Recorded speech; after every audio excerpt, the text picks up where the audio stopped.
and we are back. My name is Heather Fischl, and this is episode 133 of our poker vlog. Now more Hello World, let's hear it! Hello world, and we are back. My name is Heather Fischl, and this is episode 133 of our poker vlog. All right, thank you.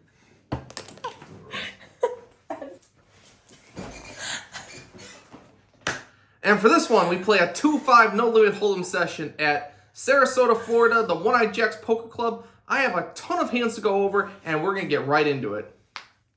That's all you got to do. We arrive at One-Eyed Jacks in Sarasota, Florida for a Saturday night session. We buy into the game for $700 before we get in our first hand of note. It folds all the way to me in the cutoff. I have ace jack of spades. I raise to $15. Well, the small blind calls before the big blind raises to 55. Kind of a small 3-bet. I think ace jack functions terribly as a 4-bet, so getting a play in position with a suited ace feels pretty good. Just call his 3-bet and see what develops. When I make the call, the small blind calls as well, so we go 3 ways to a flop of King 6-3 2 clubs. So as we completely whiff, when the big blind just continues for $85, we're just going to have to let this one go. We'll have better spots in the future. No real reason to fight back or chase on this one. But it's still kind of a medium-sized loss, losing $55 pre in this hand. Somewhat similarly to that, an early position player raised to $20. I 3-bet ace-king offsuit. Ace of clubs, king of spades, feels pretty good for a 3-bet. Only the initial opener calls, so we're going heads up to a flop of queen 9-6 2 clubs. Having the ace of clubs is pretty good. I'm not too worried about ace high flush draws or any flush draw really. It is a 3-bet pot, so you're kind of narrowed to higher cards. Queen high boards are, in my opinion, probably some of the worst boards you could get when you're playing ace-king. Ace-queen, king-queen being some of the hands you're hoping you're against, so this one's not really one I want to c-bet when my opponent checks to me. There are plenty of barreling opportunities on turns, a jack, a 10, a club. Any of that will make me happily be able to bet turns, so I check, getting one street closer to showdown. When the turn is the queen of diamonds, I'd say it's very neutral. It's very unlikely my opponent has 3-of-a-kind queens at this point, so ace-king could be good a lot of the time.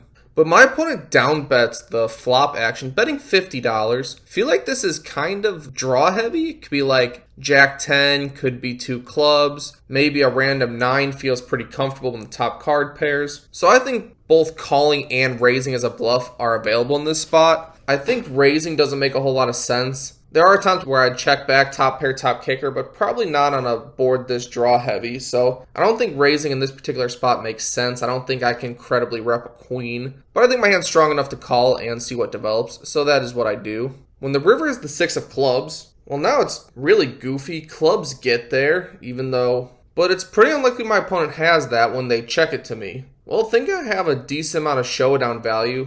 There are some missed straight draws that might just bet once and give up. With a double paired board, ace high does have a decent amount of showdown value, so I just check this one back. My opponent has pocket 8s, so like I said previously, on any jack or 10 turn card, I think it's possible I can get my opponent to fold with a delayed c-bet, but not on the queen turn.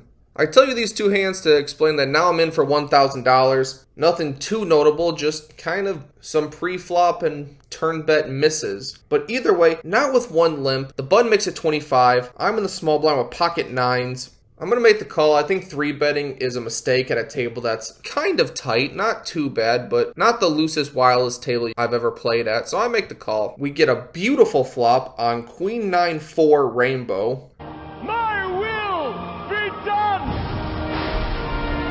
So really hoping the preflop aggressor bets again and we can build a pot. However, it doesn't come to that as a middle position player just leads out. And now the flop aggressor just folds. So kind of an interesting dynamic.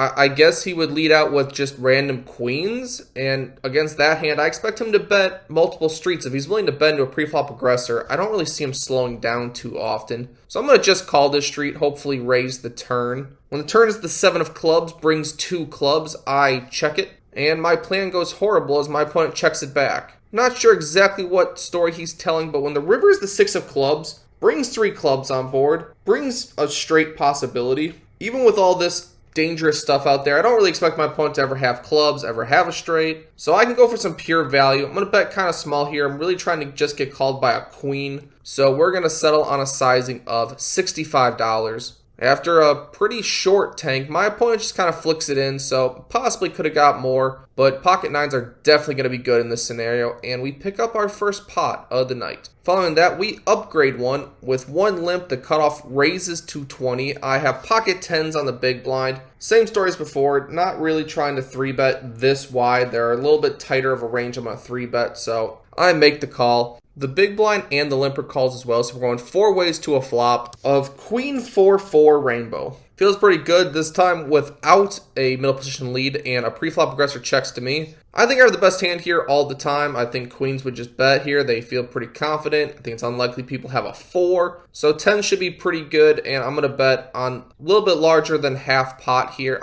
I bet $60. And facing this bet, my opponents all fold one by one. So we take down another pot, somewhat relevant, getting back to even. On the next hand of note, a middle player opens to $20. I look down at pocket aces, the best hand pre-flop in this game, feeling great about it. The table has been doing a lot of 3-betting and 4-betting, so that's one of the reasons why I had to tighten up a little bit. You don't really want to get blown off your hand. That's not going to happen on this one. I raised to $70. It folds back to the pre-flop aggressor. He thinks for a little bit and then puts in the 4-bet. He makes it $245. This is some of the best spots you can ever be in poker. Facing a 4-bet, you have aces. I just don't think my opponent ever really has a 4-bet folding range. Players are typically unwilling to put so much money in and then fold. So I think this is going to be just a pretty standard all-in. Hopefully against kings. Just get the money in. I'll offer to run it twice. Hopefully hold on both boards, get a full double up. When I go all in, I actually thought I had about $750 in my stack. Unfortunately for me, I had $850, which does change it a little bit, makes it a little bit bigger than I thought this all-in was for. And after a long tank, it is possibly a punt because my opponent counts out the call, thinks about it for a long time, but eventually puts in a fold. So he did have a 4-bet folding hand. I'm guessing it was queens or jacks. Hopefully it wasn't kings. If it was that, I'd get totally annihilated. But either way, we pick up $245 uncontested. That is not a bad result, I would say. And now in for $1,000, the stack's probably above even, hopefully about $1,100 at this point. Please take a moment and subscribe. Before our next hand of note. An early position player raises to $20. The cutoff calls. I call on the button with 4-5 of hearts. We're going 3 ways to a flop of 9-6-3, 2 clubs and a diamond. Somewhat disappointed there's no heart out there, no backdoor, but we do flop open-ended. When it's checked to me, I just expect my opponents to miss this board a lot of the time. You got to have some of the wider ranges in your calling range so that you can have some board coverage. So like I said, this table's playing a little bit tight, so I don't really expect people to have too many hands lower than 9 in this specific table. So I think I can happily bet this one. $45 will be the semi-bluff attempt, and on this one, it gets it through winning with 5 high. Always a good feeling. All right, enough of that crap. We're back to pocket aces.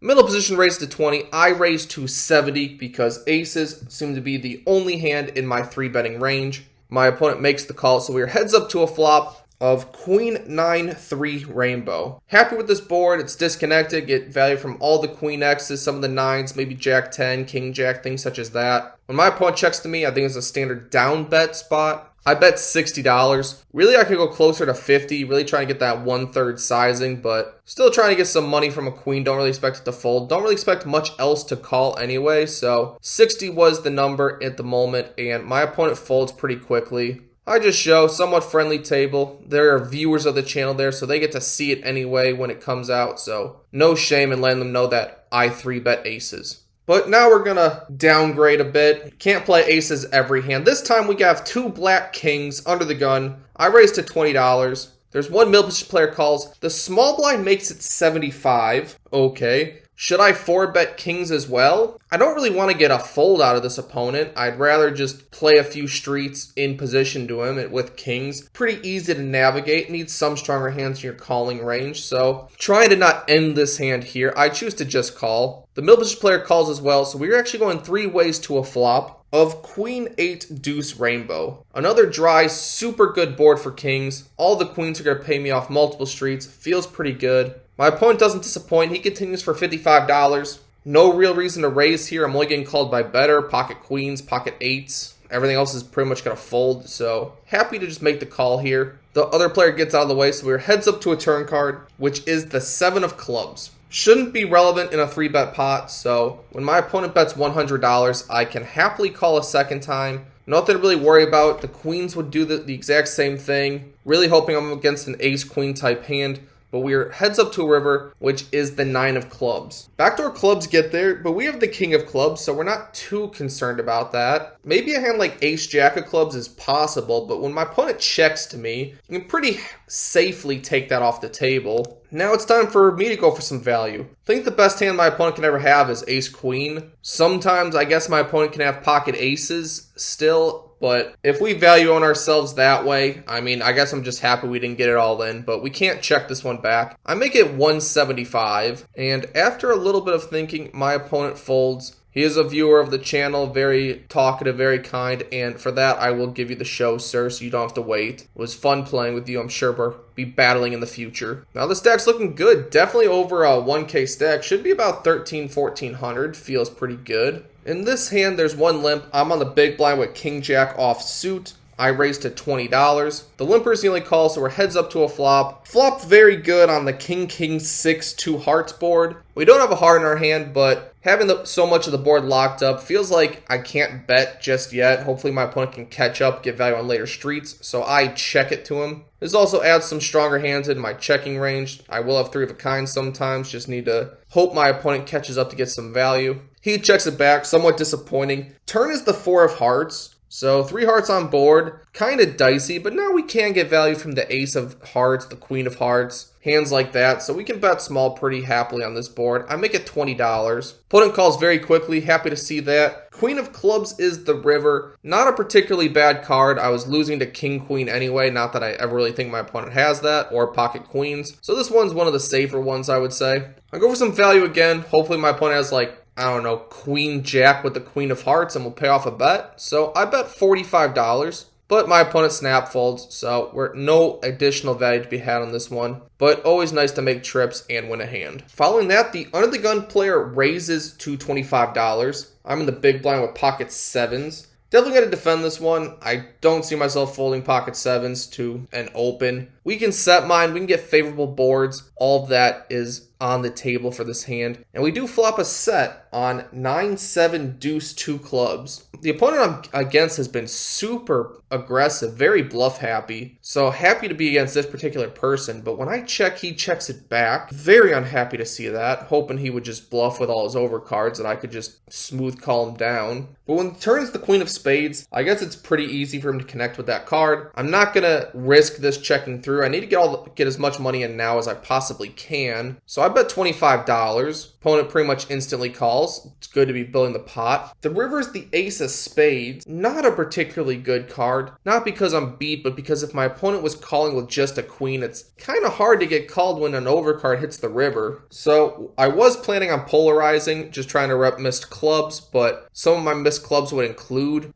ace X of clubs, so that beats a pair of queens, which is the best hand I really think my opponent could have right now. So I have to settle on a somewhat smaller size than I would like to. I bet $60. My opponent does make the call, and the sevens will be good on this one. So I think I got pretty close to max value on this one. Feeling pretty good about it. On the next interesting hand, with one limp, an early position player raises to $30. Very large open. Against a raise from this early position and this big of a sizing, I think I just have to call this one. I think 3-betting is getting called by only better, and all worse hands are just going to fold. So with the ace of hearts and jack of spades, I'm going to just call this one and play a flop in position. The limper calls as well, so we're going 3 ways to a flop of king 8 deuce 2 spades. So with no real connection on this board, I'm probably just going to check fold. No real reason to put any more money in this pot. But when it checks to me, I can happily check this one back. Hope to realize some equity. The turn is the ace of spades. And on this card, the pre-flop aggressor leads for $30. Having the jack of spades, having a pair of aces, all feels phenomenal. This smallish sizing makes me kind of think my opponent has just the queen of spades some of the time. Maybe even weak aces will fold as there's 3 spades on board. The obvious flush draw gets there. So I'm going to raise semi-bluff this one. I make it 90. Plenty of river cards I can go for gold on. When the middle position player gets out of the way, the turn aggressor decides to call. So we're hoping for a safe river card. Queen of diamonds is not going to be it. When my opponent checks to me, my raise on the turn gets me a free showdown with a pair of aces. So I can pretty happily check this one back. And my opponent had ace king of clubs. So yeah, I'm not going to be able to beat 2 pair on this one, but spade on the river would have been nice. Even though I'm probably not going to get paid by it, but still, would have been nice. On the next interesting hand, we're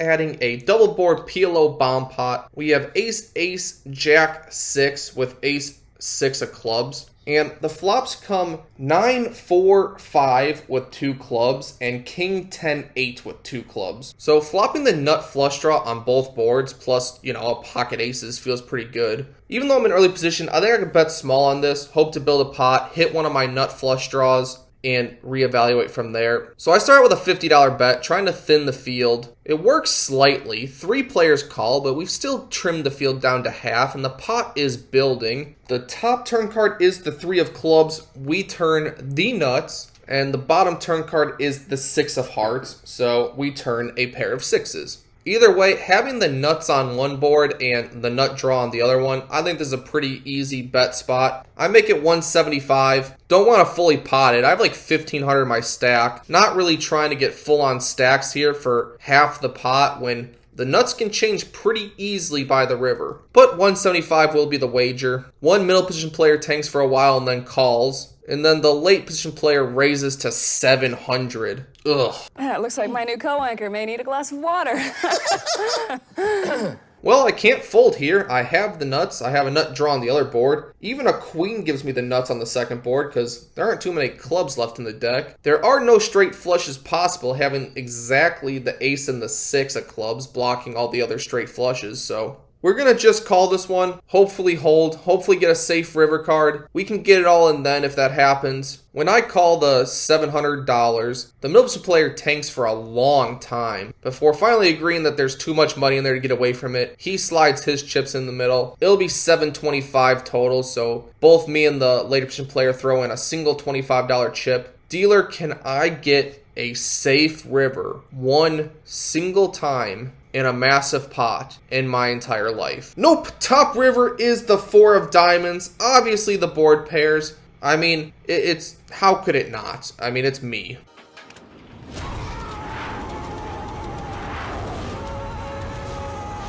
Bottom card, board pairs as well with the king of hearts. Not very relevant as I need to draw to get there, but so now we're very far from the nuts on the top board and the pot's massive. My opponent has like 1,000 to 1,500 behind and I have like 700 or 800. Not the best feeling because if he pots it, I just have to call and he could easily just have a set. But luckily he checks it back and I just announced nut flush. The opponent who made it 700 had the 9 high flush as well as 2 pair. The other opponent had 2 pair on the top board. They both split a 9-7 straight on the bottom, but because my opponents both had 2 pair on the top, if a 9-5 or 3 pairs, those are the full houses that beat me, but the 4 pairing seems to be the only one that was not going to kill my hand, so I end up getting half of a massive pot, and the other 2 players split the other half. So it's definitely profitable, but very, very intense to just get half of the pot. On a final hand of note, I have pocket 9s of the red variety. When under the gun makes it 20, definitely not going to 3-bet an under the gun player with 9s, but happily call the 20. 2 later position players call the button call, so we are actually going 5 ways to a flop of 7-5-3 all hearts.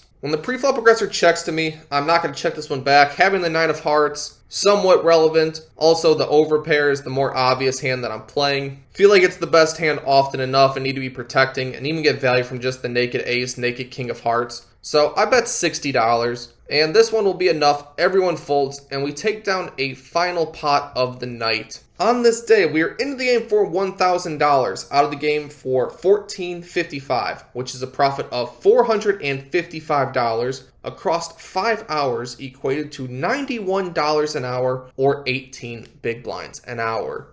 Yeah, I got a ton of premiums this day.